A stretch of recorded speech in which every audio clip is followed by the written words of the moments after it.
Te damos la bienvenida a un nuevo audio de la hora silenciosa de Palabra de Vida, donde líderes alrededor del mundo compartirán con nosotros. El día de hoy escuchamos a...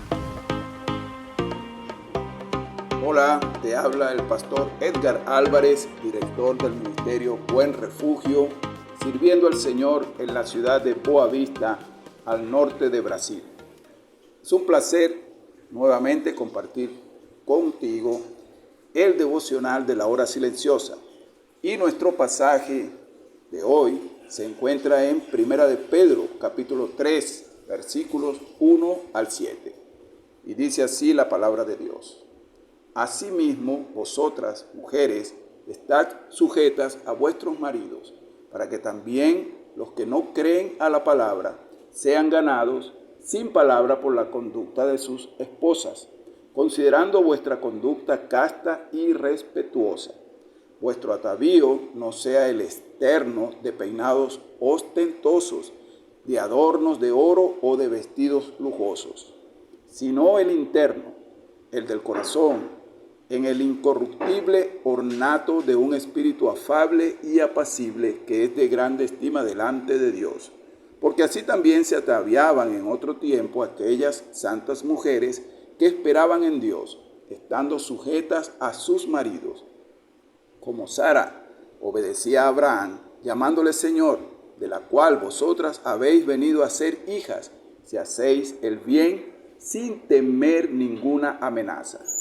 Vosotros, maridos, igualmente, vivid con ellas sabiamente, dando honor a la mujer como a vaso más frágil y como a coherederas de la gracia de la vida, para que vuestras oraciones no tengan estorbo.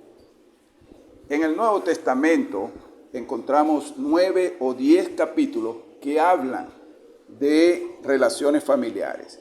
Y de esos, unos 4 capítulos hablan específicamente de las relaciones entre esposo y esposa, o sea, entre cónyuges.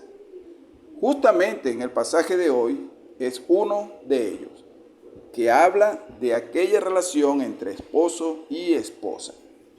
Entonces, si eres soltero, presta atención. Siempre es bueno saber los principios bíblicos en esta área del matrimonio. Y si ya eres casado, es bueno dar un repaso sobre estas enseñanzas. Para facilitar nuestra reflexión de hoy, quiero dividir el pasaje en 3 recomendaciones. En primer lugar, recomendación a las mujeres casadas. Sean santas.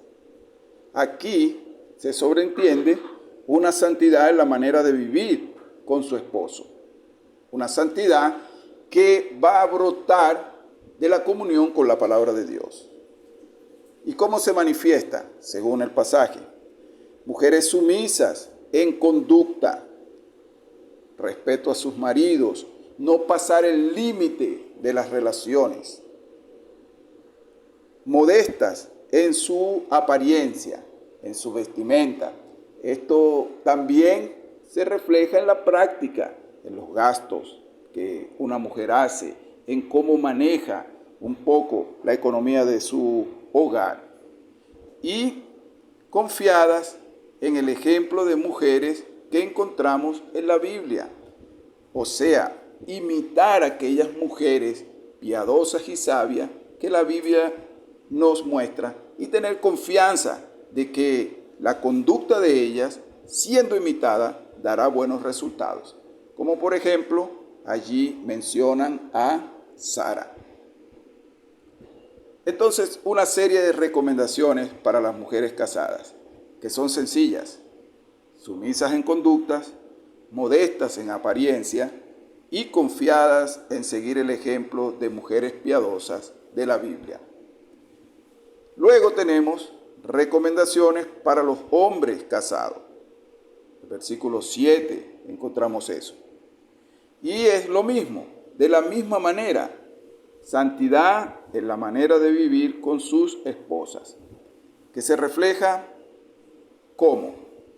En primer lugar, sabiamente, viviendo con ella sabiamente. Es interesante que Pablo, en el capítulo paralelo, en Efesios 5, habla a los hombres y les manda a amar a sus mujeres como Cristo amó a la iglesia.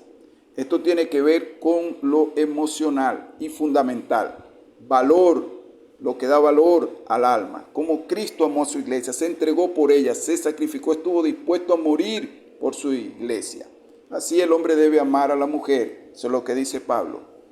Pero Pedro nos dice que debe también vivir con ella sabiamente, con sabiduría. Y de verdad, un hombre necesita mucha sabiduría para convivir con una mujer y tener éxito en esa relación. Entonces, vivir sabiamente se refiere al aspecto práctico, el día a día, convivir con aquella mujer, ver cómo es, ver su forma, ver cómo ella se desenvuelve y tener sabiduría para vivir con todo eso y agradar a Dios en ese aspecto. Luego también dice, honrando el vaso más frágil. Muchos escritores acá, al referirse a esto, hablan de que la mujer es más frágil en el aspecto emocional, en el aspecto intelectual tal vez. Entre paréntesis, quiero decir, no concuerdo plenamente con esas declaraciones. Más bien creo aquí que está hablando de algo, si se puede decir, también práctico. Frágil. La mujer fue hecha diferente al hombre. No tiene la misma fuerza, no tiene la misma confección en su cuerpo. Es un vaso frágil en ese sentido. No fue hecha para servir y trabajar de la misma manera que el hombre. Sin embargo, muchas mujeres, y sobre todo en aquella época, trabajaban muy, muy duro. Algunas a la par del hombre. Para hacer un pequeño ejemplo, tenemos que ir al Antiguo Testamento y ver a Ruth. Ella, para sostenerse, porque no tenía marido, tenía que ir al campo a recoger espiga, a cernir aquella espiga, sacar el grano, hacer la harina. Era un trabajo de hombres y le tocó a ella hacerlo. Obviamente, su cuerpo no estaba diseñado para eso, pero fue así. Entonces la mujer es un vaso más frágil y el hombre tiene que honrar eso. Allí la palabra honra es dar valor a eso.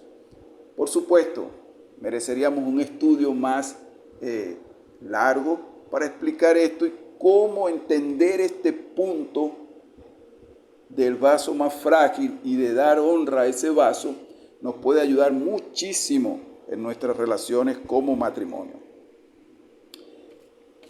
Pero la mujer de verdad trabaja mucho en la casa, cuidando los hijos, haciendo trabajos pesados, y el hombre debe entender que debe honrar eso.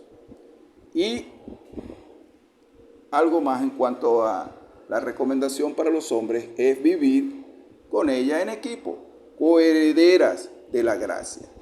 En el matrimonio, hombres y mujeres, estamos en la misma jugada. No es una competencia. Somos un equipo para ganar. Y el premio es las bendiciones de Dios en ese matrimonio. Y por último, recomendación a hombres y mujeres que aún están solteros. La palabra de Dios fue dada para todos. Si estás orando por tu futuro esposo o esposa y formar un hogar, toma un tiempo para estudiar estos pasajes de la Biblia y sembrar los principios de ella en tu vida y en tu corazón. Fue un placer compartir contigo. Dios te bendiga grandemente y hasta la próxima. Gracias por escucharnos. Recuerda que este audio no reemplaza tu tiempo a solas con Dios. Te animamos a que escribas tus aplicaciones personales. Hasta mañana.